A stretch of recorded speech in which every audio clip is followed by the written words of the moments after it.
그달 24일에 이스라엘 자손이 다 모여서 금식하면서 굵은 베옷을 입고 먼지를 뒤집어 썼다. 이스라엘 자손은 모든 이방 사람과 관계를 끊었다.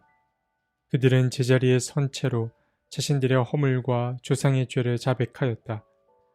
모두들 제자리에서 일어나서 낮의 4분의 1은 주 하나님의 율법책을 읽고 또 낮의 4분의 1은 자기들의 죄를 자백하고 주 하나님께 경배하였다.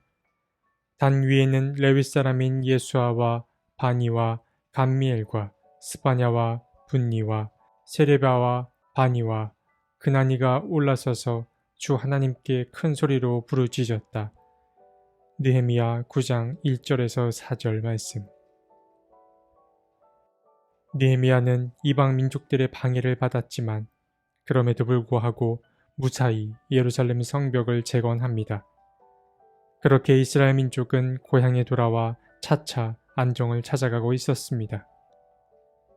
그렇게 잘 지내고 있던 어느 날 에스라는 7째 달 초하루에 모든 백성을 광장으로 불러 모았습니다. 7째 달 초하루는 지금의 계산법으로 본다면 오늘날의 10월쯤으로 볼 수 있습니다.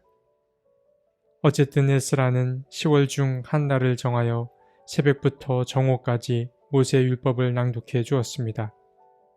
모세의 율법은 이미 한 권의 책으로 잘 정리되어 있었고 에스라는 바로 이 모세오경을 백성들에게 들려주었던 것입니다. 그런데 율법이 낭독되던 그 자리에서 신비한 일이 일어났습니다. 바로 백성들이 자신들의 죄를 뉘우치기 시작한 것입니다. 백성들은 먼저 금식함으로 자기의 몸을 다스렸습니다. 그러고 나서 굵은 베옷을 입고 먼지마저 뒤집어 쓴 채 주님 앞에 회개 기도를 드렸습니다. 사실 백성들이 어떤 감정을 느꼈기에 이처럼 너나 할 것 없이 회개의 시간을 가졌는지 정확히 알긴 어렵습니다. 다만 문맥상 추측해보건대 아무래도 그들은 율법에 대한 가르침을 집중적으로 받자 하나님 앞에 지었던 죄의 무거움을 강하게 느꼈던 것 같습니다. 그런데 흥미로운 사실은 백성들이 느꼈던 죄책감이 점점 확장되어 나가는데 그들은 자기 죄에 대한 감각으로부터 시작하여 조상들이 지은 죄에 대한 감각까지 그 죄책감의 영역이 확장되어 나갔던 것입니다. 그래서 이스라엘 사람들은 자신이 주님 앞에 지은 죄에 더하여 조상들의 죄까지 주님 앞에 자백했습니다.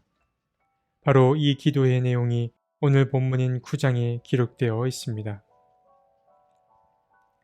본문을 보면 이스라엘 백성들이 죄를 자백하는 기도가 길게 서술되어 있음을 알 수 있습니다.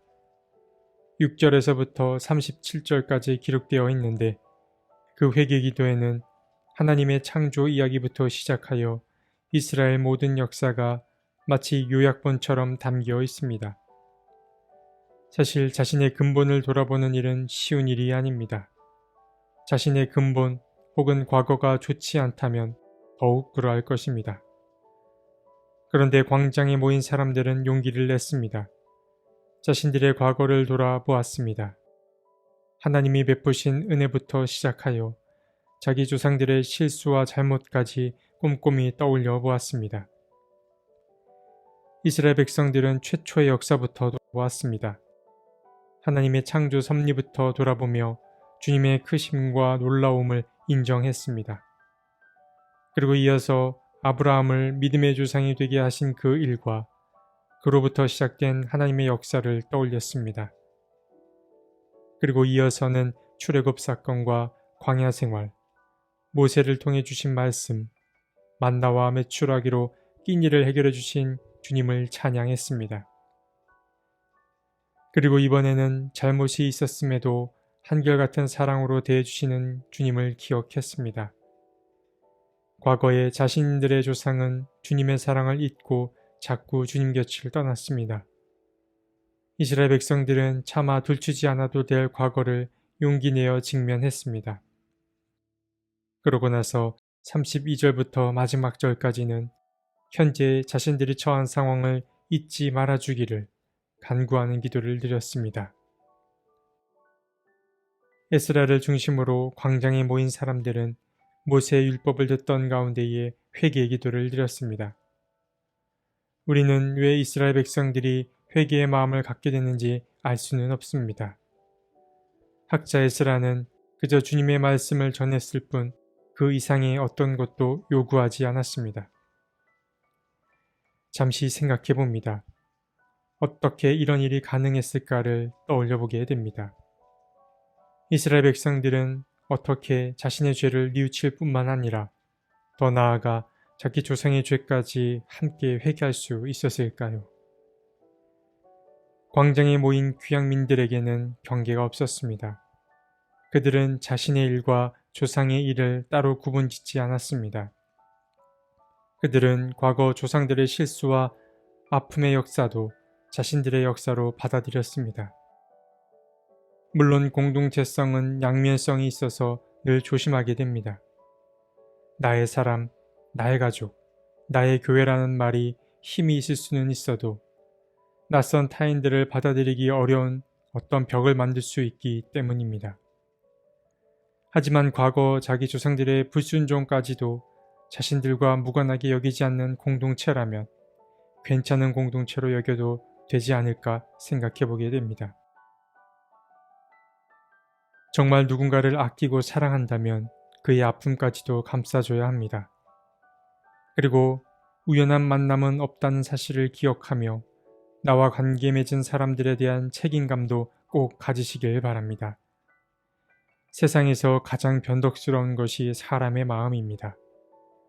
주님은 혼자의 힘만으로는 불가능한 일을 강행하라고 요구하지 않습니다. 주님은 누군가를 사랑하는 그 힘들고 어려운 일을 함께 하자고 부르십니다. 오늘 하루 나와 맺은 모든 관계망을 돌아보며 회복이 필요한 곳에 주님의 도움을 요청하는 저와 여러분이 되었으면 좋겠습니다. 하나님, 우리 마음에 빈 공간을 마련해 주십시오. 넉넉해진 그 공간을 통해 현재의 삶을 돌아보게 도와주시고 또 그 여백에 마땅히 맞아들여야 할 사람을 맞아들이게 해 주십시오. 아멘.